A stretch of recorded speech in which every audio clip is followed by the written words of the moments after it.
dari dalam diri kami pemerintah Kota Ambon.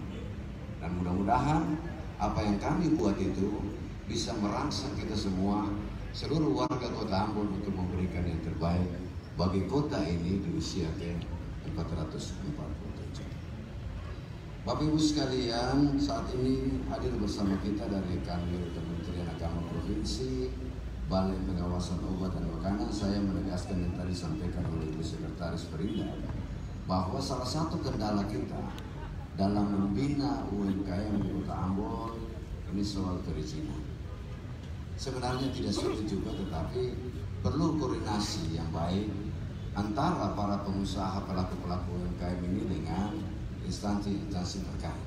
Maka semuanya akan menjadi percuma. Di momen ini saya juga menginstruksikan kepada OPD-OPD terkait di pemerintah Kota Ambon. Kita sementara berusaha untuk keluar dari situasi tantangan yang kita hadapi.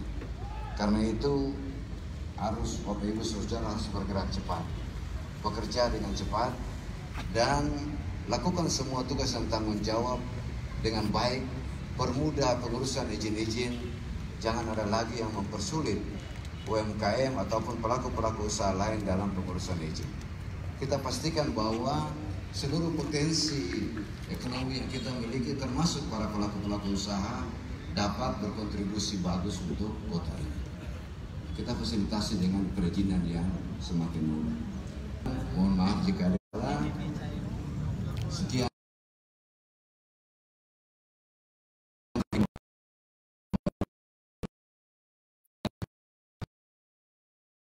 Lisan-lisannya nama budaya salam kebajikan.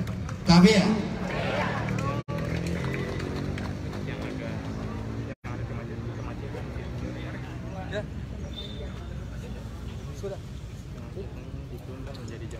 Bapak Ibu hadirin yang kami hormati, selanjutnya kita ikuti bersama sambutan Ketua Dekranasda Provinsi Maluku sekaligus membuka dengan resmi Mini Expo UMKM 2022 yang ditandai dengan pemukulan tifa. Ibu Widya Pratiwi Murad dengan hormat di sebelah kita.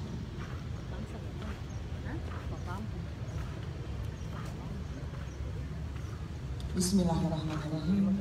Sebelum saya membacakan sambutan saya di siang hari ini, mohon maaf dari saya mungkin kalau saya tadi telah hadir telat setengah jam lebih, karena tadi pagi jam 8 pagi saya sudah bersama dengan penjual-penjual pasar yang ada di Pasar Mardika untuk jalan santai, bersih-bersih jalanan dalam rangka HUT Kota Ambon. Terima kasih sudah nonton. Jangan lupa like, subscribe, dan share ya.